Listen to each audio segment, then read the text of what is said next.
And welcome back to the program. So it's time to talk about politics and all things related to it. And joining me now is the West Coast Connection. Can't have politics on this program without these guys because they know what they're talking about. I'm joined by attorneys Mark Harris and Timothy Allen Simon. The reason why I say West Coast Connection is because they're from California, Sacramento, and San Francisco.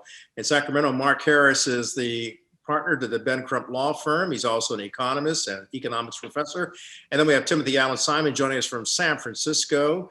And he is the owner of TAS Strategies, as well as chairman of the board of directors for the California African American Chamber of Commerce and a former public utilities commissioner there for the state of California. Gentlemen, thank you for being here. We're talking about politics today. U.S. Supreme Court did its thing on Friday. And now we see the Electoral College doing its thing in terms of certifying President Joe Biden and Vice President Kamala Harris. They'll be sworn in on January 20th. Does this put the Trump era behind us? No, sadly. By the end of today, and definitely by the time your viewers are watching this, the Electoral College will have spoken and Joe Biden will be the president of the United States, only waiting for his swearing in on January 20th. Unfortunately, though, Trump is a party unto himself now. He's no longer the person who's leading the Republican Party. He's leading his own party. We can talk more about it, but some of these attacks on the Supreme Court, on Republican governors, on Republican election officials, I've never seen anything like this. We're not through with him yet. I think President Trump and the Republican Party, particularly as indicated by I think it was 126 members of the House of Representatives, elected officials, who signed on to the filing before the Supreme Court denied. But I believe that President Trump, soon to be our past president, will have a government in exile, a renegade type operation that'll be used to counterpunch President-elect Biden, Vice President-elect Harris, on every policy position that they put forth. By the way, he did this under the Obama administration before he even ran for office. So there is a history here of him having to maintain that degree of public popularity, probably ending the tradition of this country where presidents, when they leave that White House on January 20th, they go into somewhat of a seclusion of sorts to allow the peaceful transition of government and the new president to have an unfettered or uninterrupted new administration. Again, as I've said, that historic tradition was breached when we had an African-American president, when Mitch McConnell stated shortly after his inauguration that his job will be to make him a one-term president. So all of that protocol, all that pomp and circumstance has largely been annihilated by this so-called patriotic party, the party of Lincoln, the Republicans. Mark, based on what Timothy just said, is democracy at stake here? Do we have a fracture within our democratic country and our democracy in our republic that we hold dear? I feel better today in terms of where this country stands relative to the will of the people. We'll see how things play out consistent with what Attorney Simon just pointed out. If this president, in fact, does attempt, once he's a former president, to so-called lead in exile, that could be very traumatic to the republic and very traumatic to our process of democratic leadership. So I'm waiting to see what's next in the life of Donald Trump. I hope for the best, but I expect the worst. Timothy, is democracy at stake? Absolutely. And it has been at stake since its inception here in this country. We were enslaved. We were chattel. We were traded like stocks on the NASDAQ. So I normally agree with Professor Attorney Harris, but in this case, I think this democracy has been at risk since the founding of this nation, because how can you call it a democracy when you have a group of human beings that are in bondage and today still fight, still every day of our lives fight for the proper recognition that this democracy is supposed to provide? Freedom and justice for all, And this is still to this day denied. So I will take the position that this democracy remains at risk. We are striving towards a perfect union. We are not a perfect union. But I want to talk to you on the other side of the break about how do we get that more perfect union? How do we heal what's been broken?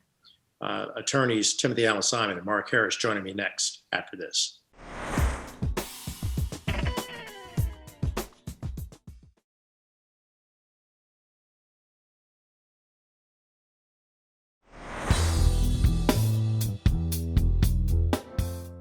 How do we fix what's broken and how do we heal this divide? Mark? Different issues. I mean, what my dear friend and colleague, Commissioner Simon just pointed out is that we have a troubled democracy. We have an aspirational democracy. I don't believe that this country has lived up to its aspirations. I'm in complete agreement with my dear friend and colleague there. But the very fact that we've been in existence over 250 years, the very fact that we have had challenges, but even through this last election, the people's will be done. I didn't vote for Donald Trump when he got elected president the last time. He won the election. I complied with his leadership as president of the United States, as most of the rest of us in this country did. And I hope the same will be true for Joe Biden.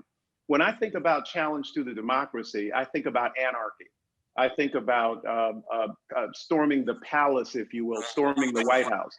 I don't think this country runs the risk of that in the near future. I think those that were most afraid of that would even have to accept the fact that this was a very contentious election and we'll get past it from January 20th forward. It won't be perfect, but it'll be in pursuit of that perfect union, that great democratic experiment, otherwise known as the United States of America. Timothy. This great nation still suffers from a high degree of segregation from the very top of government. When we think of our three legislative branches, I remind you, we still only have one African American on our Supreme Court. As of January 20th, we'll have one African American in the United States Senate. How can we sit here and praise a nation that denies the District of Columbia statehood, denies Puerto Rico statehood, denies the Virgin Islands statehood, denies American Samoa statehood, all, if you look at the history, on the basis of race, because the Senate determined that they carry characteristics that are not consistent with the American ideal.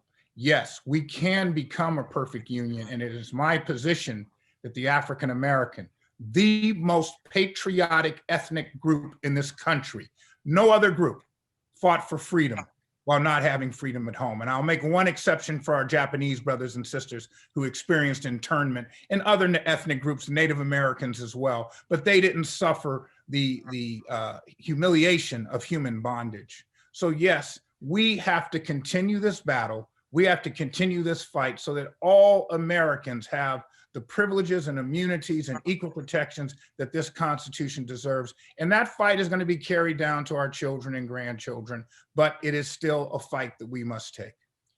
And based on that, gentlemen, and your assessments of what's going on in our country, how do we work with the Biden-Harris team and the Republicans who are still on the sidelines looking distant rather than coming closer to join together to have bipartisanship in moving forward and moving the needle forward towards that more perfect union? I'm not sure we can have bipartisanship. I'm not sure we've ever had it, Kelly. I know for myself what I am prescribing is looking locally. I know that the great former speaker Tip O'Neill from Massachusetts said, remember everyone, all politics is local. And I agree with that. I think what most of us should do is focus on what's happening within our states, what's happening within our counties, what's happening within our cities. Shout out to the city and county, actually the county of Los Angeles, which for the first time in its history will be led by 5 women. There are only 5 members of that board of supervisors. Each represents 2 million persons, and each of those persons will be female for the first time in history. That's where my focus will be, is locally over these next years. And it has nothing to do with Biden or Trump. It has to do with the delivery of the benefit, the largesse of government to the people I most care about here on a local level. Good point. Timothy, final word. Well, I read the Chris Matthews book, Tip and the Gipper, and I do think there has been a period when there has been bipartisan cooperation in the legislature, even from the standpoint of the presidency. Quite frankly, President-elect Joe Biden is probably the most glaring example of that. We also have Senator Dianne Feinstein here in California. But I'll say again, what was our role there? And I think as African Americans, we can't just look at the nation. We have to look at this nation that we are within a nation. In terms of the Biden-Harris administration that I admire, but unfortunately, and I know that the president-elect had a meeting with a number of civil rights leaders regarding the appointments, but we just simply have to remain in their space and remain a form of agitation, for lack of a better term. I do not think we can get intoxicated with victories until we have, again, freedom and justice for all. And we're coming back with more after this.